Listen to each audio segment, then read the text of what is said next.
아멘. 아멘. 오늘 우리가 받을 하나님 말씀 함께 보시겠습니다. 빌립보서 2장 12절에서 18절까지 말씀입니다. 빌립보서 2장 12절에서 18절까지 말씀입니다.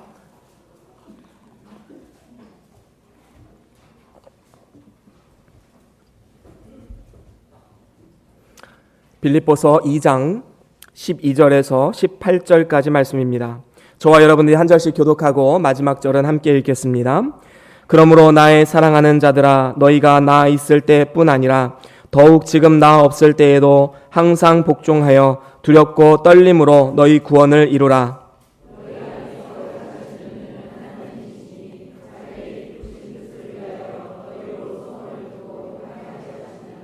모든 일을 원망과 시비가 없이 하라.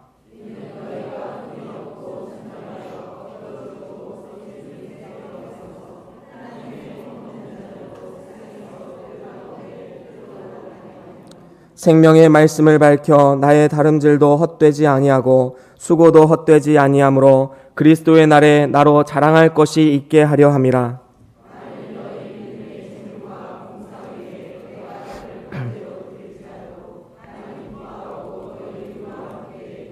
함께 읽겠습니다. 이와 같이 너희도 기뻐하고 나와 함께 기뻐하라. 아멘.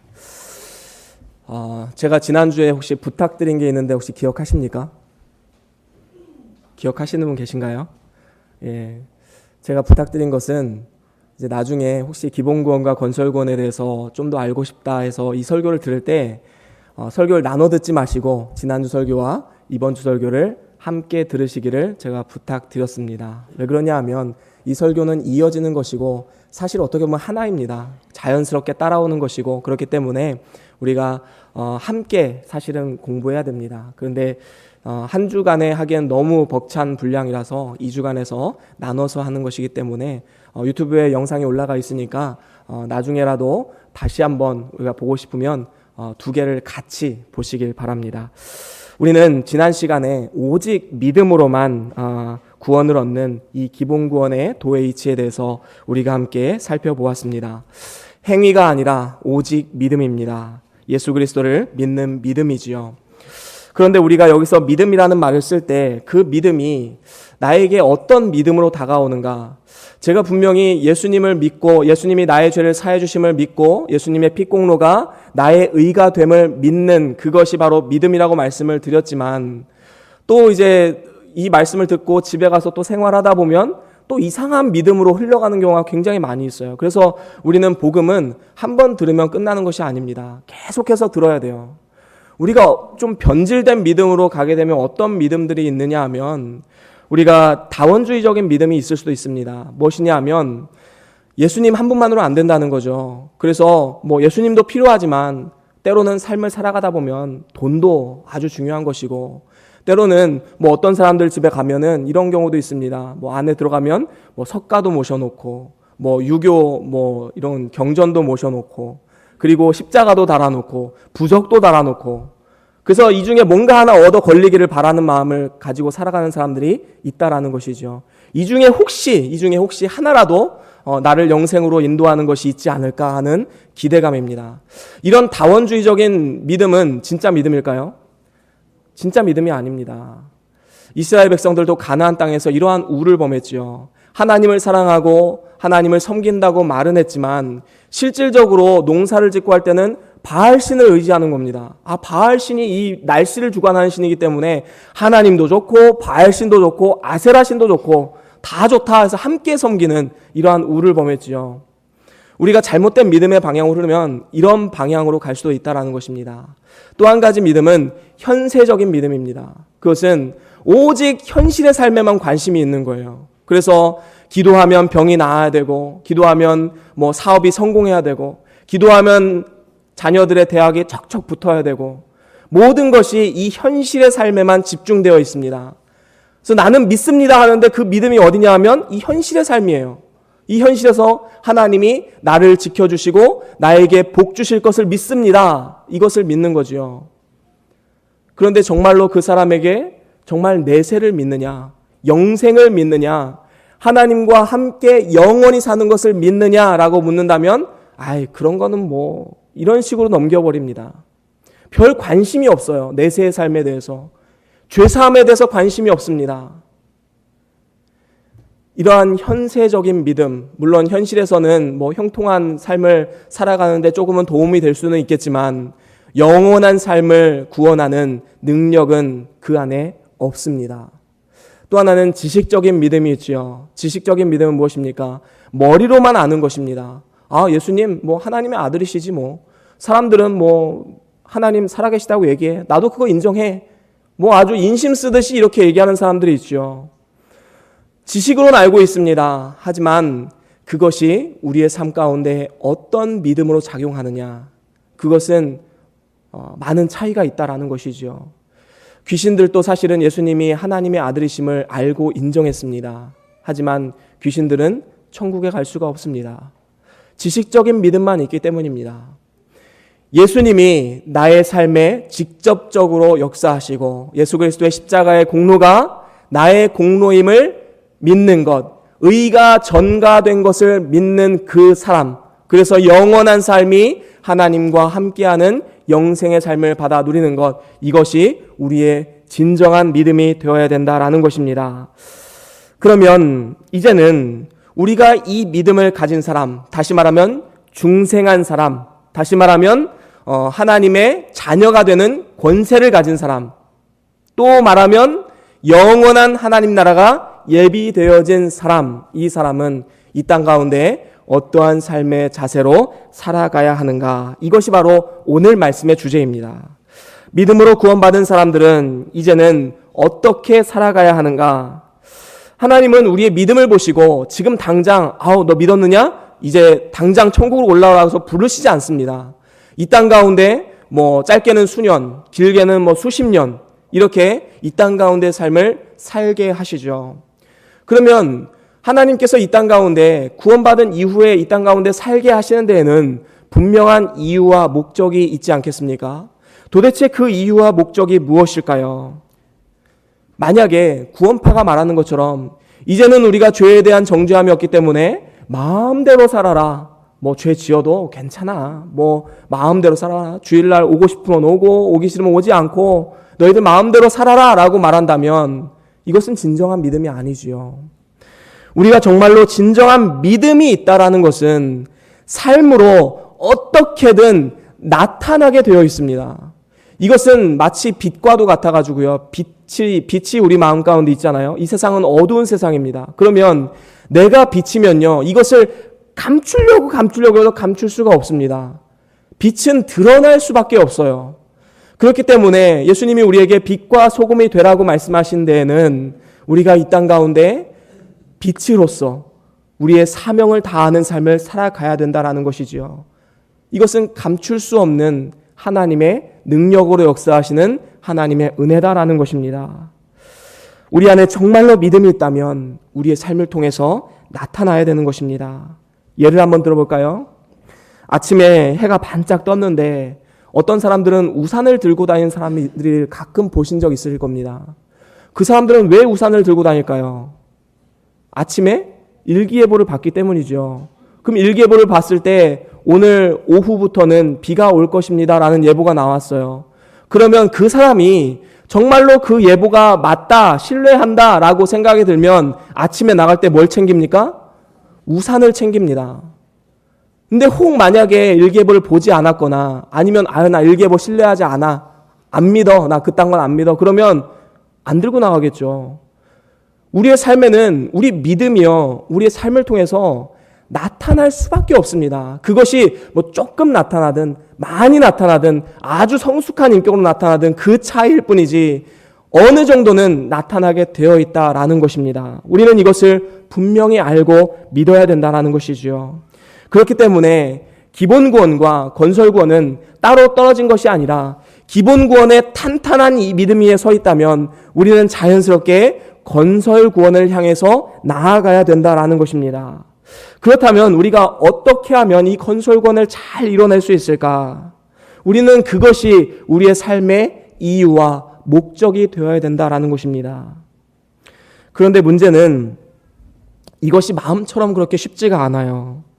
우리는 하나님 앞에 바르게 살고자 하는 마음이 누구나 다 있을 것입니다. 이거는 다 거룩한 욕심이에요. 하나님이 주시는 마음입니다. 근데 여러분, 이게 쉬운가요? 여러분은 100% 거룩한 삶을 살아가고 계십니까? 100% 순종하는 삶을 살아가고 계십니까? 그렇지 않습니다. 저 역시도 여기에서 자유롭지가 않아요.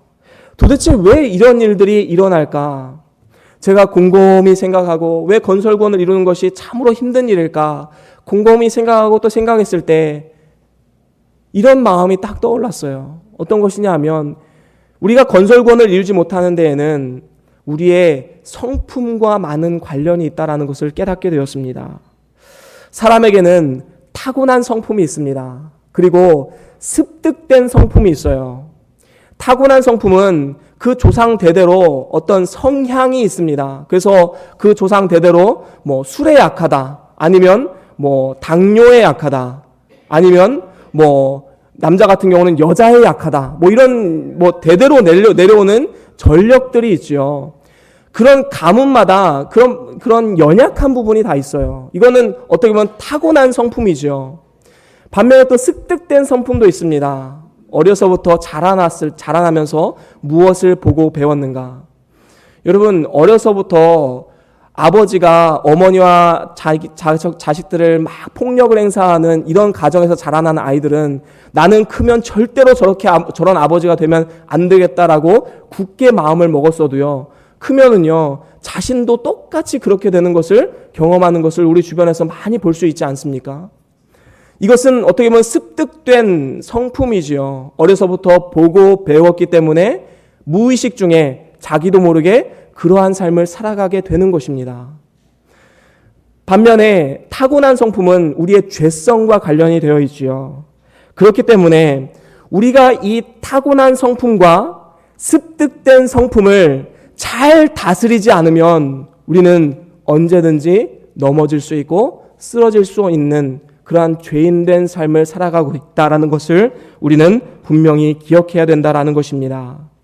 그렇기 때문에 우리가 타고난 성품이나 습득된 성품을 잘 다스리지 못하면 예수님 믿고 있지만 분노를 주체 못하는 사람도 있고, 예수님을 믿고 있지만 마음속에 음란을 제어하지 못하는 사람도 있고, 예수님을 믿고 있지만 다른 사람을 용서하지 못하고 계속해서 앙심을 품고 살아가는 사람들도 분명히 있다라는 것입니다. 물론 이러한 죄악 때문에 그 사람이 구원을 못 받는 것은 아닙니다. 하지만 역설적이게도 진짜 구원받은 하나님의 백성이라면 계속해서 그 죄의 자리에 머무르지 않는다라는 것이지요. 계속해서 우리는 변화되어야 된다라는 것입니다. 이전에는 똑같은 상황 속에서 막 화를 내고 분을 토해냈지만 이제는 예수님을 믿으면 똑같은 상황이 다가와도 그냥 허허거리고 넘어갈 수 있는 여유가 생기는 것입니다. 이것이 바로 변화이지요. 예수 그리스도를 믿음으로써 우리의 삶 가운데 나타나는 변화이다라는 것입니다. 왜 그렇습니까? 우리는 새로운 의의 옷을 입었기 때문입니다. 예수님이 부족하고 연약하고 죄 많고 허물 많은 우리들에게 의의 옷을 입혀주셨습니다. 이 의의 옷을 입혀주시면 이제는 행여나 이 옷이 더러워질까 우리는 다시 한번 우리의 모습을 보고 묻은 게 있으면 털어내고 닦아내고, 이러한 모습이 바로 건설구원의 삶이다라는 것이죠. 건설 구원을 통해서 구원받는 것은 아니지만 구원받은 사람이라면 우리는 반드시 건설 구원의 삶을 살아내야 된다라는 것입니다. 그렇다면 우리가 어떻게 하면 이 건설 구원을 잘 이루어갈 수 있을까? 오늘 말씀 12절에 보면 너희 구원을 이루라 라고 말씀하고 있습니다. 오늘 제목이지요. 우리 12절 다시 한번 읽겠습니다. 시작. 그러므로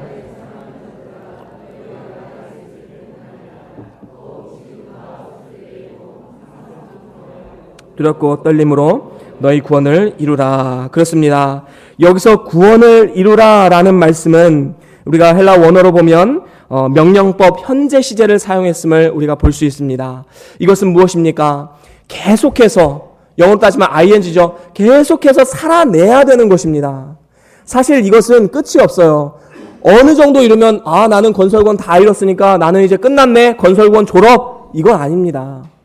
우리가 완전히 영화롭게 되는 것, 그것은 우리가 죽음 이후에 하나님 앞에 섰을 때 천국에서 부활의 몸으로 살아가는 것이 바로 영화로운 몸, 흠도 티도 없는 우리가 거룩한 몸으로 살아가게 되는 것이죠. 그 전까지는 우리는 끝이 없어요. 끊임없이 우리는 자라나야 된다라는 것입니다. 그렇기 때문에 지난주에 말씀드린 이 칭의적인 것은, 예수님을 믿어 구원에 이른다는 것은 영적 출생입니다. 여러분들 이제 태어난 거예요. 중생한 겁니다. 중생의 중자는 거듭 중자죠. 거듭 태어난 거예요. 다시 태어난 것입니다. 그러면 이제는 건설구원은 자라나는 측면에서 우리는 바라보아야 된다라는 것입니다. 우리는 얼마나 자라나고 있습니까? 우리는 그것을 마음의 소원으로 두어야 된다라는 것이지요. 자라지 않으면 뭔가 문제가 있는 것입니다. 병이 있거나 영양분이 흡수가 안 되거나 밥을 잘 안 먹거나 뭔가 문제가 있기 때문에 자라나지 않는 것이지요. 그렇습니다. 제가 이전에 한번 그래프를 보여드린 적 있죠. 저의 인생 그래프 해가지고 이렇게 해서 이렇게 올라가는 그래프 보여드린 적 있죠. 그 그래프 기억하실 겁니다. 우리의 인생의 그래프는 올라가다가 때로는 떨어질 수 있어요. 성화의 삶, 이 건설권의 삶을 살아가다 보면 때로는 올라갔다가 좌절할 때가 있습니다. 그러면 이 좌절한 이 상태에서 머무는 것이 아니라 여기서 이제 박차고 다시 일어서야 되죠. 그러면 더 높이 올라가는 겁니다. 그리고 또 쓰러질 수도 있어요. 하지만 다시 회개하고 하나님의 능력으로 일어섭니다. 더 올라갑니다. 그래서 결국에는 그 꼭지점들을 연결하면 어떻게 된다고요? 상향곡선을 이룬다라는 것입니다. 이것이 우리의 건설권의 삶이다라는 것이지요. 그렇기 때문에 우리는 1년 후의 삶보다 10년 후의 삶이 더 기대가 되는 것입니다. 저는 여러분들 향해서, 그리고 저를 향해서 한 가지 소원이 있습니다. 그것은 지금의 우리의 삶의 모습보다, 우리의 신앙 인격보다 1년 뒤에 우리의 신앙 인격의 모습, 5년 뒤의 신앙 인격의 모습, 10년 뒤의 신앙 인격의 모습이 더욱더 기대가 되는 그러한 삶을 살아갈 수 있기를 주의 이름으로 간절히 소원합니다. 그렇다면 어떻게 하면 이것을 이루어갈 수 있을까? 저는 오늘 말씀을 통해서 3가지로 여러분들과 함께 나눠보길 원합니다. 첫 번째로는 날마다 나를 돌아보고 회개의 삶을 살아가라라는 것입니다. 다시 한번 말씀드립니다. 날마다 나를 돌아보고 회개의 삶을 살아가라라는 것입니다. 오늘 말씀 12절 중간에 보면 이렇게 말씀하지요. 항상 복종하여 두렵고 떨림으로 너희 구원을 이루라 라고 말씀하고 있습니다. 이러한 구원을 이루는 데 있어서 가장 중요한 태도가 두렵고 떨림입니다. 이 두 단어를 한 단어로 표현한다면 경외라고도 말할 수가 있겠지요. 하나님 앞에 경외감을 가지라. 거룩하신 하나님 앞에 죄인된 우리가 섰을 때 하나님 앞에 우리의 온 매무새를 한 번 더 돌아볼 수 있는 이 경외감. 하나님은 우리가 오늘 이 경외감을 갖기를 원하는 것입니다. 우리가 정말로 경외감을 갖는다면 우리는 회개의 삶을 살아갈 수밖에 없습니다. 우리가 정말로 존경하고 사랑하고 정말로 좋아하는 사람을 만나면 우리의 온 매무새를 다시 한번 이렇게 단정하지 않습니까? 정돈합니다. 이것을 왜 그렇습니까? 그 사람을 경외한다라는 의미이지요. 존경의 의미랑도 가깝습니다. 우리가 하나님 앞에서의 우리의 삶을 돌아보고 잘못된 것이 있다면 회개하는 삶, 이것이 바로 경외하는 삶의 첫 출발이다라는 것이지요. 예수님을 구주로 믿고 구원받은 성도라 할지라도 옛사람의 부패성은 남아 있습니다. 구원받은 사람이라고 할지라도 우리 안에 있는 옛사람이 남아있다라는 것이지요. 그래서 하나님의 뜻을 거역하게 만들고 때로는 사단과 결탁해서 죄 가운데 빠지게 만들기도 한다라는 것입니다. 그렇기 때문에 우리는 구원받았다고 그저 기뻐하고 안심할 것이 아니라 끊임없이 내 속에 있는 옛사람과 싸워야 된다라는 것입니다. 내가 조심하지 않고 옛사람을 복종시켜 나가는 생활을 하지 않는다면 어느덧 사단은 우리를 넘어뜨리게 하기 위해서 아주 가까운 곳에서 우는 사자와 같이 우리를 삼키기 위해서 입을 벌리고 있을 것입니다. 그 사단은 우리를 지옥에 가게 하지는 못합니다. 하지만 우리의 건설권을 잘 이루지 못하게 만들어서 하나님께 상급이 없고 또 이 땅 가운데 거룩한 하나님의 인격을 닮아가는 삶을 방해하게 만들게 된다라는 것이지요. 우리는 이 사실을 분명히 깨달아야 됩니다. 사도 바울은 로마서에서 이렇게 말합니다. 우리 같이 한번 찾아볼까요? 로마서 5장 20절 말씀입니다. 로마서 5장 20절 말씀입니다.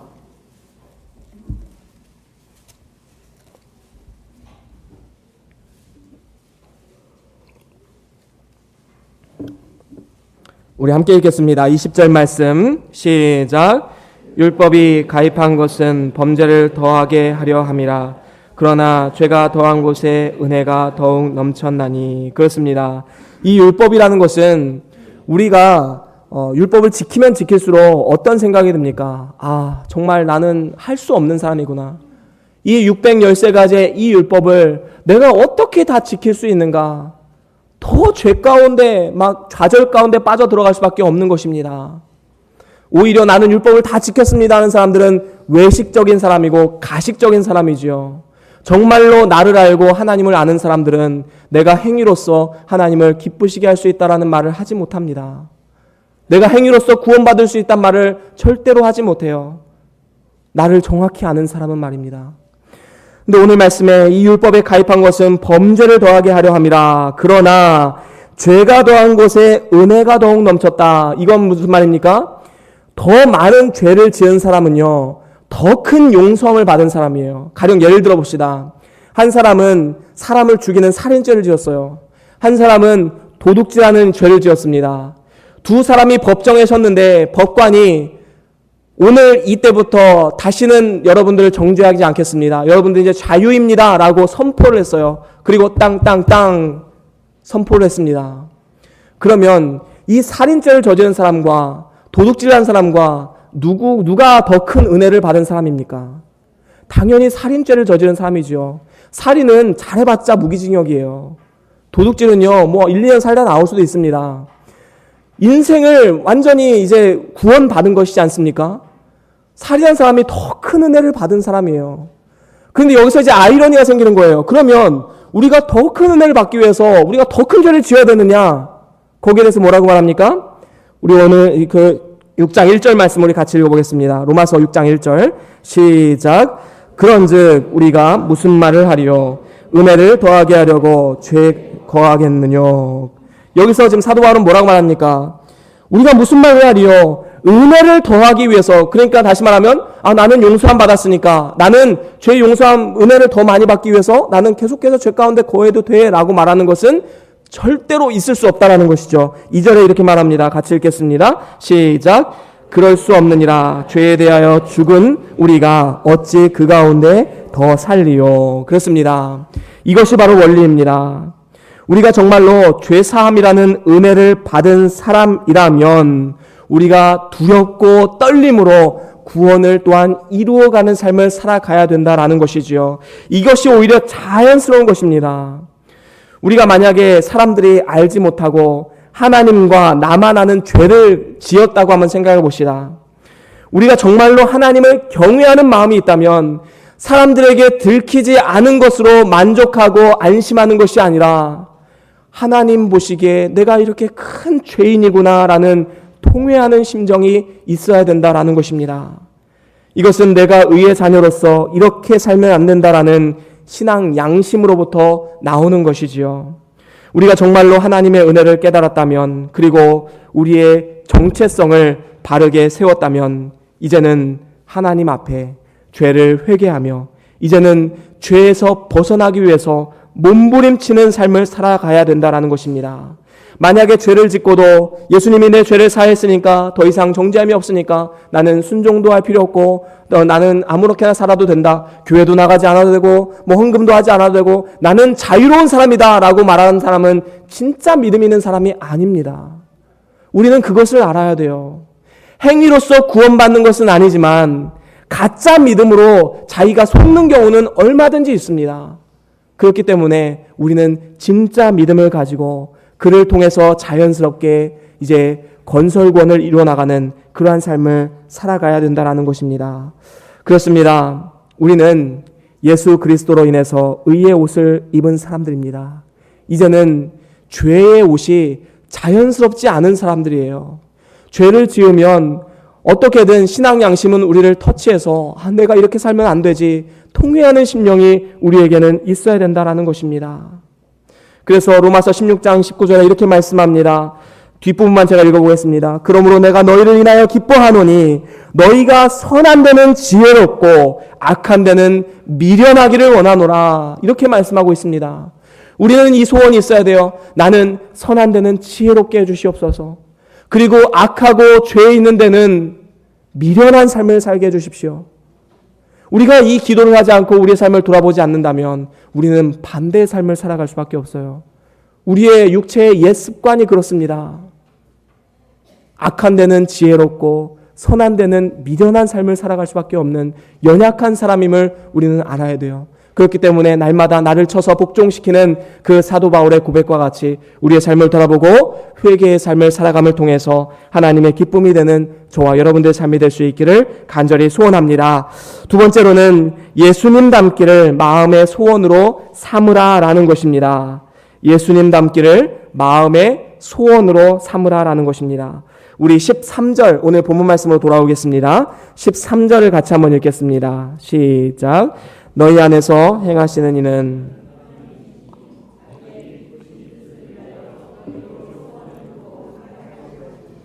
그렇습니다. 하나님은 정말로 인격적인 분이세요. 억지로 끌고 가는 것이 아니라 하나님께서 자기의 기쁘신 뜻을 위해서 우리에게 마음의 소원을 두고 그 소원대로 행하게 하시는 분이십니다. 우리 믿는 자들의 마음 속에는 하나님이 함께 하십니다. 이 말은 우리 마음 가운데 성령 하나님이 계시고 그리고 예수 그리스도의 피에 보혈이 있고 또 하나님의 말씀이 살아 숨쉬고 있다는 그러한 증거입니다. 그리고 이를 통해서 우리의 삶은 점점 더 그리스도를 닮아가는 삶을 살아가는 것이지요. 여러분들의 마음의 소원은 무엇입니까? 세상 사람들의 마음의 소원은 성공과 부귀와 명예와 권세를 소원으로 두고 있지만 우리는 정체성이 다른 사람들입니다. 우리는 신앙 인격이 변화되는 것, 그리고 그리스도의 형상을 닮아가는 것을 마음의 소원으로 두어야 한다는 것이지요. 이제는 내가 주를 위해서 한번 살아봐야겠다는 거룩한 욕심이 생겨나게 된다는 것입니다.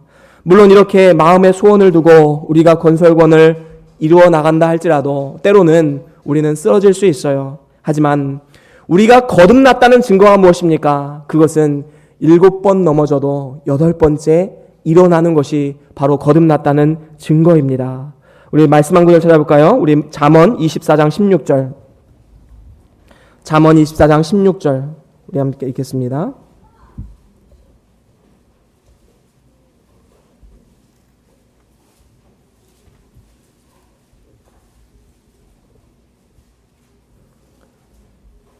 함께 읽겠습니다. 시작. 대저 의인은 7번 넘어질지라도 다시 일어나려니와 악인은 재앙으로 인하여 엎드러지느니라. 아멘. 그렇습니다. 우리가 정말로 의인의 삶을 살아가는 것, 그것은 7번 넘어져도 8번째 일어나는 것입니다. 사단은 말합니다. 너는 그렇기 때문에 의인이 될 수가 없어 라고 정죄하지요. 너는 이것도 못하고 저것도 못하고 이 순종도 하지 못하고 저것도 불순종하고 너는 이렇게 불순종하는 사람이기 때문에 너는 구원 못 받아 라고 말합니다. 하지만 우리는 믿음이 있지요. 우리는 더 이상 정죄함을 받지 않는다. 하지만 나는 7번 쓰러져도 8번째 일어나는 사람이다. 그래서 7번 실패했어도 사단은 계속해서 그걸 가지고 정체성을 공격할지라도 우리는 8번째 다시 일어나는 삶, 바로 이것이 건설권의 삶이다라는 것입니다. 우리는 이 마음의 소원이 예수 그리스도를 닮아가는 것, 이것이 우리의 최고의 소원이 되어야 됩니다. 이렇게 우리가 살아갈 때에 하나님께서는 성령 하나님이 우리와 마음 가운데 내주하시고 그 성령 하나님이 말할 수 없는 탄식으로 우리를 위해서 기도하시면서 우리를 도우시는 분이십니다. 그리고 믿음의 길을 잘 달려갈 수 있도록 오늘도 새 힘과 능력을 공급해 주시는 것입니다. 그렇기 때문에 우리는 이 건설권을 이루어감에 있어서 우리의 마음의 소원을 두고 그 소원을 꼭 주님 앞에 아뢰고 하나님 앞에 기도하면서 이 일을 이루어가야 된다는 것입니다. 하나님, 내가 이렇게 부족한 사람입니다. 하지만 저의 정말 하나님의 앞에 소원은 그리스도를 닮아가는 것입니다. 그리스도의 형상을 이루어가는 것입니다. 하나님, 내가 오늘 실패했을지라도 내일 일어서서 하나님 앞에 한 걸음 더 나아갈 수 있는 믿음의 삶을 살아갈 수 있도록 도와주시옵소서. 우리는 이러한 고백을 날마다 해야 된다는 것이지요. 우리가 이러한 고백을 통해서 건설권을 잘 이루어감을 통해서 하나님이 기뻐하시는 우리의 삶의 모습이 될 수 있기를 주의 이름으로 간절히 소원합니다. 세 번째로는 모든 일을 원망과 시비가 없이 하라라는 것입니다. 다시 한번 말씀드립니다. 모든 일을 원망과 시비가 없이 하라라는 것입니다. 우리 오늘 말씀으로 돌아가겠습니다. 14절 말씀 우리 한 번 더 읽겠습니다. 14절 말씀입니다. 함께 읽겠습니다. 시작. 모든 일을 그렇습니다. 모든 일을 원망과 시비가 없이 해야 된다라는 것입니다. 여기서 원망이라는 무엇입니까? 모든 책임을 다른 사람에게 돌리는 것이지요. 어떤 상황이 딱 펼쳐졌을 때 여러분은 그 상황을 바라보면서 어떤 마음을 가지십니까? 어리석은 사람은 그 모든 상황의 책임을 다른 사람에게 전가합니다. 누구 때문에 잘못됐고 누구 때문에 이 일이 벌어졌다. 이렇게 책임 공방만 하죠. 우리가 이 정치인들을 바라보면 이러한 모습이 많이 나오지 않습니까? 무슨 일이 터지면은 언제나 여당은 야당, 야당은 여당, 서로 책임 공방만 하고 있는 것입니다. 누구 하나 이것을 어떻게 해결할 것인가 해결책을 제시하는 사람은 깨어있는 몇몇 정치인 빼고는 없는 것입니다. 이것이 바로 문제이지요. 우리는 누구의 책임이냐, 그래서 누구를 원망해야 되느냐, 이것을 따질 사람들이 아닙니다. 우리는 원망이 없이 해야 됩니다. 왜냐하면 우리는 믿음이 있는 사람들이기 때문에 믿음이 있다라는 것은 하나님이 우리의 삶을 주관하시고 우리가 해가 되는 것은 하나도 허락지 아니하신다는 하나님 앞에 믿음의 고백을 올려드리는 것입니다. 그렇기 때문에 어떠한 안 좋은 상황이 우리의 삶 가운데 펼쳐진다 할지라도 우리는 절대로 사람을 향해서나 아니면 하나님을 향해서 원망할 필요가 없다라는 것입니다. 다윗을 한번 보십시오. 다윗은 압살롬의 반역으로 인해서 피난 갔을 때 그가 정말로 억울한 상황에 빠지게 됩니다. 정말로 아들이 반역하는 것도 너무나도 마음이 힘든데 이제 사울의 족속이었던 시므이가 나와서 다윗을 저주합니다. 조롱합니다. 네가 그렇게 사울을 힘들게 하더니 그 사울의 피가 너한테 돌아갔다라고 말하면서 그 다윗을 막 조롱하면서 저주하지요. 너는 망할 것이다 라고 저주합니다. 하지만 그 뒤에 어떻게 됩니까? 이제 압살롬이 죽고 다윗의 왕권이 회복이 됩니다. 그때 이제 그의 신복이었던 아비새가 나와서 다윗에게 말하지요. 당신이 힘들 때, 당신이 정말 어려움에 처했을 때 저 시므이는 당신을 저주했습니다. 그래서 저 사람은 죽어 마땅합니다. 내가 저 사람을 죽여버리겠습니다. 라고 말합니다. 하지만 다윗은 그때 뭐라고 말합니까? 아니다. 그럴 필요가 없다. 내가 누구를 원망하리요? 다윗은 어떤 믿음이 있었습니까? 이 시므이라는 사람을 통해서 자신을 바라보고 또 자신을 낮추시고 겸손하게 만들기를 원하신다는 하나님의 뜻이 있었다는 것을 알고 있었기 때문입니다.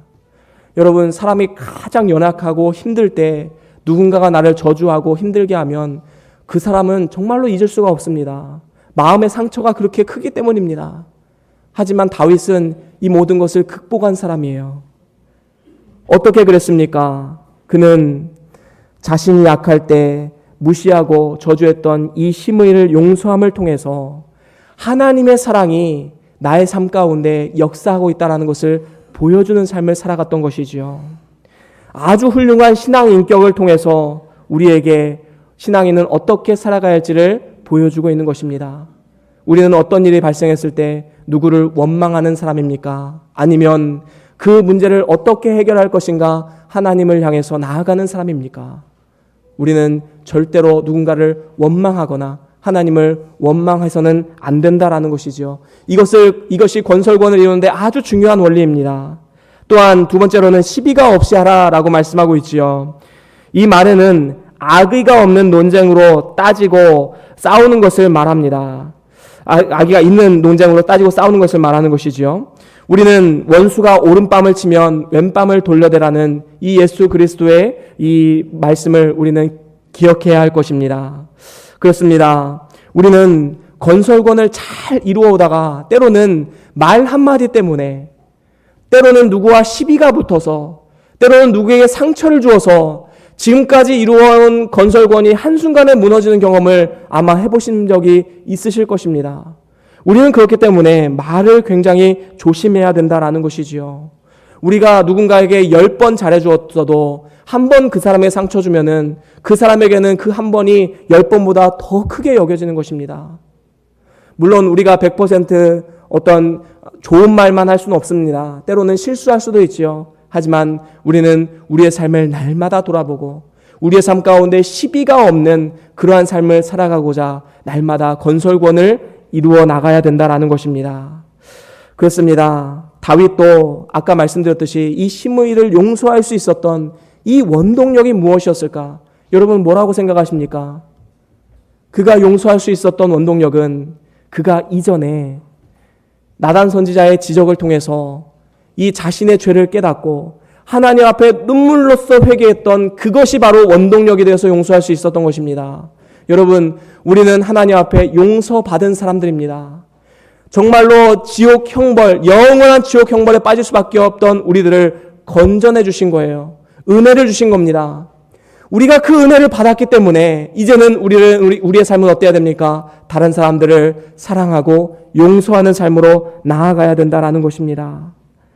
만약에 건설권이 억지로 마지못해서 하는 것이다.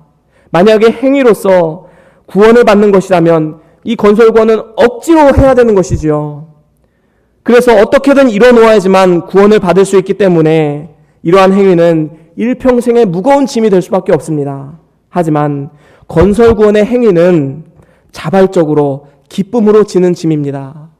우리가 구원받은 사람으로서, 은혜 입은 사람으로서 하나님이 나에게 이 큰 은혜를 주셨는데 내가 이제 이 은혜를 어떻게 하면 보답할 수 있을까? 늘 이러한 마음을 가지고 살아가는 사람들이다라는 것입니다. 그래서 이러한 마음가짐을 가지고 살아가는 사람들은 원망과 시비가 없는 삶을 살아갈 수밖에 없는 것입니다.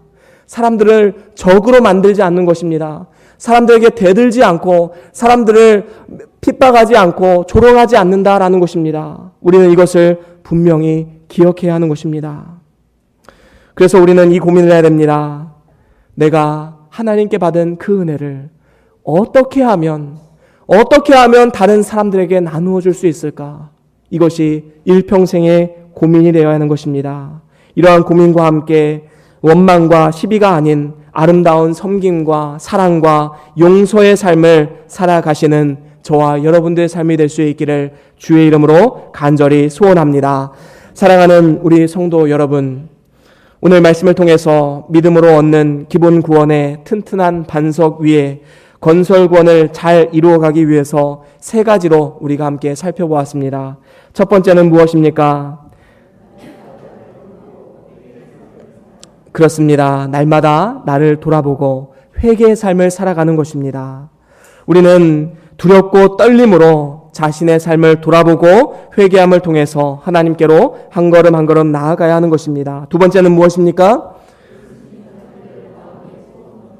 그렇습니다. 우리의 마음의 소원, 한 가지 소원은 무엇이냐 하면 나는 예수님은 닮아가길 원합니다. 우리는 날마다 이러한 기도의 소원이 있어야 된다라는 것입니다. 마지막으로 세 번째는 무엇입니까? 모든 일에 원망과 시비가 없는, 그래서 내가 받은 은혜를 어떻게 하면 다른 사람들에게 나눠줄 수 있을까? 어떻게 하면 다른 사람들을 용서하고 사랑할 수 있을까? 이 고민을 우리는 해야 된다라는 것입니다. 우리가 이렇게 건설권을 잘 이루어가면 우리에게 많은 유익이 있습니다. 어떤 유익이 있습니까? 우리 15절 말씀 같이 읽겠습니다. 15절 오늘 본문 말씀입니다. 시작. 이는 너희가 흠이 없고 순전하여 어그러지고 거스르는 세대 가운데서 하나님의 흠없는 자녀로 세상에서 그들 가운데 빛들로 나타내며. 그렇습니다. 구원을 잘 이루어가면 점점 내가 흠이 없는 사람이 되어가고 점점 그리스도와 같이 온전한 인격을 이루어 간다라는 것입니다. 그래서 어두워진 세상에서 빛을 비추는 삶을 살아가게 하시고 다른 사람들로부터 존경과 사랑을 받는 신앙인으로 될 수 있다라는 것입니다. 또한 16절에 보면 이렇게 말씀합니다. 16절 읽겠습니다. 시작. 생명의 말씀을 밝혀 나의 다른 됨도 헛되지 아니하고 수고도 헛되지 아니하므로 그리스도의 날에 나로 자랑할 것이 있게 하려 함이라. 아멘. 그렇습니다. 기본 구원에 있어서는 우리는 행위에 대한 자랑이 없습니다. 자랑할 수도 없습니다. 하지만 건설권을 잘 이루면 하나님 앞에 자랑할 것이 있습니다. 그것은 영광의 면류관입니다. 하나님 나라의 상급입니다. 이렇게 우리가 믿음의 삶을 잘 살며 나아가면 우리 모든 수고가 헛되지 않는 것을 우리는 분명히 깨달아야 한다는 것입니다. 그런가 하면 17절과 18절 우리 마지막으로 함께 읽겠습니다. 시작. 만일 너희 믿음의 재물과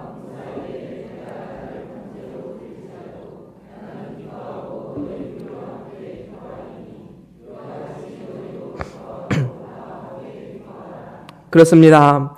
이 말씀에서 이 관제라는 것은 구약시대의 제사에서 이제 마지막 단계에 뿌리는 것입니다. 그래서 마지막에 구약의 제사를 다 드리고 나서 포도주를 제단 위와 아래에 뿌리는 이 작업을 관제라고 합니다. 사도 바울이 지금 자신을 관제로 드릴지라도 라고 말하는 것은 장차 있을 자신의 순교, 죽음을 이야기하는 것이지요. 그런데 그 죽음이 온다 할지라도 그 비장한 마음을 담고 있는데 그 죽음이 온다 할지라도 어떻게 말합니까? 나는 기뻐하고 너희 무리와 함께 기뻐하리니 이와 같이 너희도 기뻐하고 나와 함께 기뻐하라. 지금 기뻐하라라는 말이 지금 몇 번이나 나옵니까? 4번이나 나옵니다. 그런데 가만히 살펴보십시오. 사도 바울의 지금 상황은 감옥에 갇혀 있습니다. 언제 죽음이 닥쳐올지 모르는 이 지하 깊은 감옥에 갇혀 있습니다. 그리고 사도 바울 자신도 언젠가는 자신이 순교하게 될 것을 분명히 알고 있었습니다. 하지만 그러한 상황 가운데 사도 바울에게는 기쁨이 있었습니다. 왜 그렇습니까? 그는 이 세상을 바라보는 것이 아니라 하나님 나라를 바라보며 살았기 때문입니다.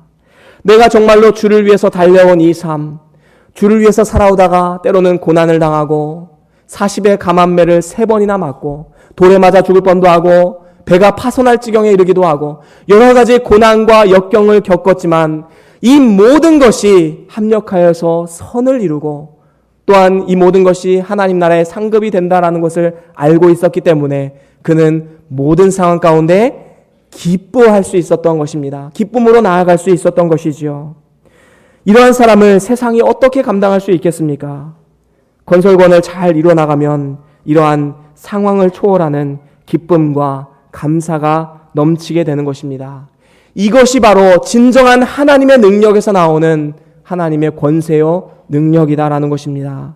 저와 여러분들이 이제 믿음으로 구원받은 기본 구원에만 만족하는 것이 아니라 건설권을 잘 이루어감을 통해서 누구에게나 존경받는 신자가 되고 하나님 나라의 상급이 예비된 삶을 살아가고 또한 고난과 핍박과 역경 가운데서도 기뻐할 수 있는 세상이 감당치 못하는 능력 있는 삶을 살아가는 저와 여러분들의 삶이 될 수 있기를 주의 이름으로 간절히 소원합니다. 우리 다 같이 오늘 들은 말씀 기억하시면서 잠깐 동안 우리 다 같이 묵상하시면서 함께 기도하시겠습니다. 잠깐 기도하시겠습니다.